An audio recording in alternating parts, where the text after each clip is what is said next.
इसलिए दूजा सुख घर में हो गया और तीजा सुख सुलक्षण नारी का सुलक्षण होना भी आवश्यक है। तीजा सुख सुलक्षण नारी, चौथा सुख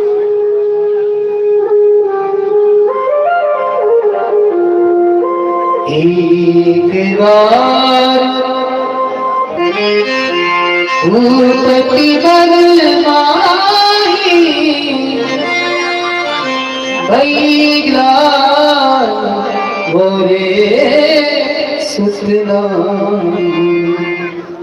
महाराज, अभी आप बहुत ही सुंदर बातें बतला रहे थे। आप हमको समझा रहे थे, चार सुखों के बारे में बतला रहे थे। आपने तीन सुख हम सभी को बतला दिए, किंतु जैसे ही चौथे सुख की बारी आई, आप उदास हो गए, आप निराशा की ओर चले गए। ये चौथा सुख क्या है और आपका चेहरा क्यों मुरझा गया है? आप महाराज अवगत कराएंगे। तुम कह रहे हो ये चौथा सुख कौन सा है? चौथा सुख आज्ञाकारी, प्राणी की जीवन में जो चौथा सुख होता है, ये सुख आज्ञाकारी होता है। अगर प्राणी के जीवन में उसके पुत्र नहीं है तो वो चौथा सुख नहीं भोग सकता है। और आज नेपाल दशरथ को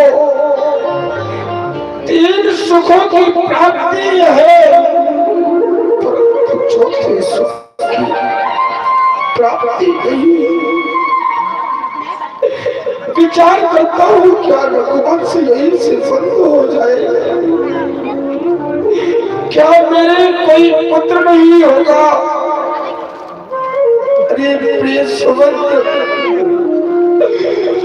कहा की बात में बदलाऊ, एक समय की बात है। देवर्ष संग्राम में मैं देवराज इंद्र का साथ दिया था, तब से दोनों मित्र हो गए। तो सर्ज में आना जाना हमारा लगा रहता था। हम सर्ज में एक सभा के लिए जा रहे थे।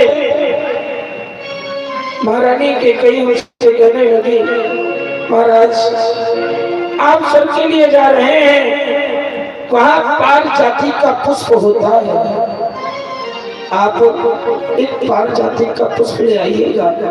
मैंने कहा ठीक है महारानी, आप चिंता ना करो, मैं जब आऊंगा तो पार जाति का पुष्प लेकर के आऊंगा। गया, दरबार में जब पहुंचा तो देवराज इंद्र ने अपना आधा सिंहासन छोड़ा मेरे लिए कि आओ बैठो दशरथ। बैठा सभा में कुछ देर बैठा। उसके बाद जब सभा विराम हुई, सभा भी अपने धाम के लिए गए, तो मैंने सोचा कि अपने अवधपुरी के लिए चलना चाहिए। जैसे ही चला तो मार्ग में विदित हुआ कि महारानी के कई ने मुझसे कहा था, महाराज मुझे पार जाति का पुष्प ले आइएगा। तो मैं वापस स्वर्ग में आया। तो आकर के मैंने वहां क्या देखा, ये समझ जिस सिंहासन पर ये नेपाल दशरथ बैठा हुआ था, उस सिंहासन को वेद मंत्रों के द्वारा, आचार्यों के द्वारा पवित्र करवाया जा रहा है।